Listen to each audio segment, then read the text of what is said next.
اب تل گیا ہے پورا نظام۔ ایک طرف آپ نے دیکھا کہ کس طریقے سے آرٹیکل 63A کی جو ایک بندش تھی وہ گھنٹوں میں ختم ہونے کی کوشش کی جا رہی ہے، روزانہ کی بنیادوں پر سماعت جاری ہے، اور وہ اسی ویک میں الٹیمیٹ آج آپ نے دیکھا ون سائیڈڈ سارا کچھ تھا، اور اس میں یہ سارا معاملہ ہو جائے گا۔ دوسری طرف پاکستان تحریک انصاف کے جو ممبران اسمبلی ہیں، 2-3 کی تو پہلے ہی خبریں تھیں کہ وہ اکسائی وال سے بھی خبریں آ رہی ہیں، اور باقی بھی کہ وہ پاکستان تحریک انصاف کے ممبران ان کے پاس ہیں یا وہ منحرف ہو چکے ہیں۔ اتنا زیادہ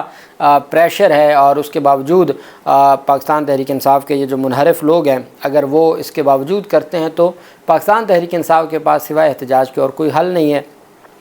پاکستان تحریک انصاف نے 4 اکتوبر کے لیے ڈی چوک احتجاج کا اعلان کیا ہے، اور آج علی امین گنڈا پور کی 1.5 گھنٹے عمران خان سے ملاقات ہوئی ہے، اور یہ گیٹ نمبر 5 سے جیل کے اندر روانہ ہوئے تھے۔ عمران خان کی بہن علیمہ خان، جمشید برکی، سلمان اکرم راجہ، شیخ محمد سلمان ایڈوکیٹ اڈیالہ جیل پہنچے۔ علی امین گنڈا پور نے عمران خان سے ملاقات کی۔ دونوں رہنماؤں کی ملاقات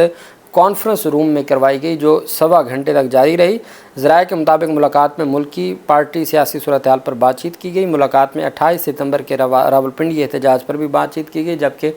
4 اکتوبر کو اسلام آباد ڈی چوک احتجاج کے بارے میں بھی مشاورت کی گئی ہے۔ اب گنڈا پور نے میڈیا سے گفتگو نہیں کی، اور بغیر میڈیا سے گفتگو کرتے ہوئے وہ چلے گئے۔ اب خبریں یہ سامنے آ رہی ہیں، صحافتی ذرائع یہ خبریں دے رہے ہیں کہ عمران خان سے استدعا کی گئی ہے کہ 4 اکتوبر کا جو آپ نے احتجاج ڈی چوک کا اعلان کیا۔ اب یہ سب کو پتہ چل گیا ہے کہ عمران خان بس جیل سے بیٹھے، ان کا کوئی وکیل باہر آ کے کھڑا ہو جائے اور کہے جی کہ عمران خان نے فلاں تاریخ کو فلاں شہر میں احتجاج کیا، آپ بھلے ایڑی چوٹی کا زور لگا لیں، وہ احتجاج ہوتا ہے اور عوام نکلتی ہے، اور اتنی بڑی تعداد میں نکلتی ہے۔ یہ بات اب سب کے علم میں ہے۔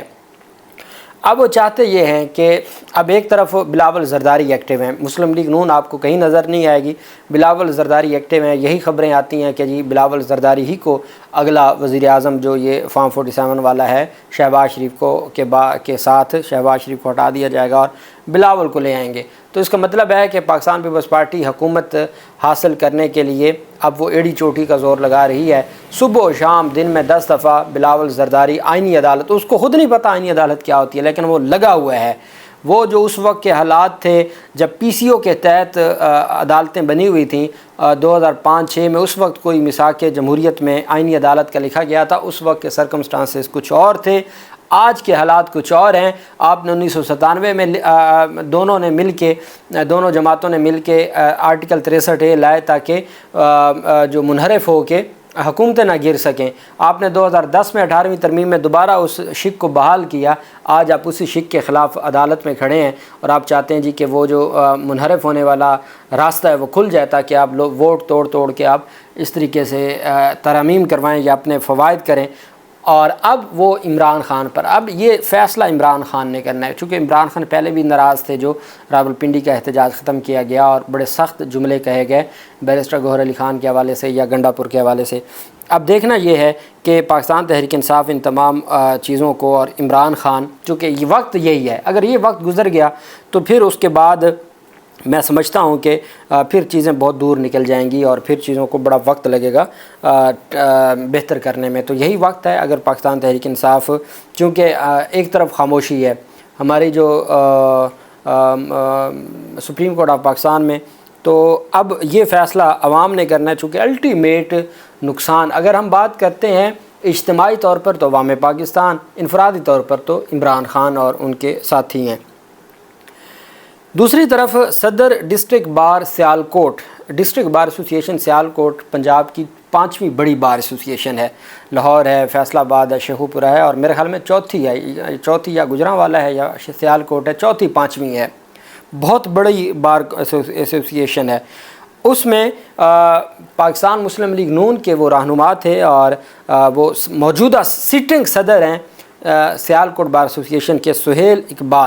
سہیل اقبال نے پاکستان مسلم لیگ نون چھوڑ کے آج پاکستان تحریک انصاف میں شمولیت اختیار کی ہے۔ Chairman P T I barrister Gohar اور شیخ وقاص اکرم سے ملاقات کی ہے، اور عدلیہ تحریک میں متحرک کردار ادا کرنے کا اعلان کیا ہے۔ اب یہ جو سلسلہ شروع ہو گیا ہے، اب لوگوں کو یہ لگتا ہے کہ عدلیہ کی آزادی کے لیے، آئین پاکستان کے تحفظ کے لیے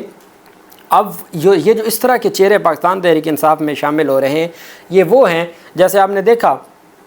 سلمان اکرم راجہ صاحب جیسے لوگ ہیں،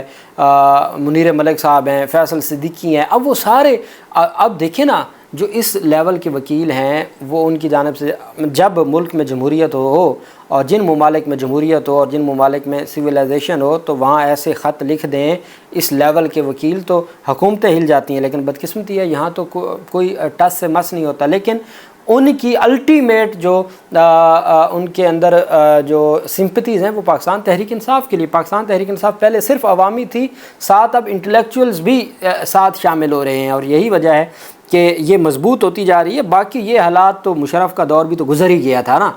کتنا عرصہ چلتا ہے، گزر جاتا ہے، چیزیں گزر جاتی ہیں۔ انہوں نے پاکستان تحریک انصاف میں شمولیت اختیار کی اور یہ پاکستان تحریک انصاف کی موجودہ حالات میں ایک بڑی بار ایسوسییشن کے صدر کی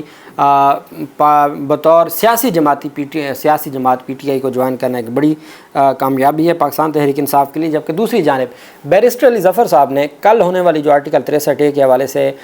سماعت ہے اس میں بیرسٹر علی ظفر صاحب نے جو اپنی حکمت عملی شیئر کی ہے، ان کا یہ کہنا ہے کہ وہ یہ سمجھتے ہیں کہ یہ جو بینچ ہے یہ غیر آئینی اور غیر قانونی ہے، اور اس مسئلے کا حل آرٹیکل 63A کے مسئلے کا حل اور اس وقت سپریم کورٹ آف پاکستان میں جو جاری مسائل ہیں اس کا حل فل کورٹ ہے۔ وہ کہتے ہیں کہ ہم آج بھی مطالبہ کر رہے ہیں اور کل میں اپنی بحث کے آغاز میں ہی سپریم کورٹ آف پاکستان سے یہ مطالبہ کروں گا کہ پاکستان تحریک انصاف اور عمران احمد خان نیازی مطالبہ کرتے ہیں اور وکلا مطالبہ کرتے ہیں کہ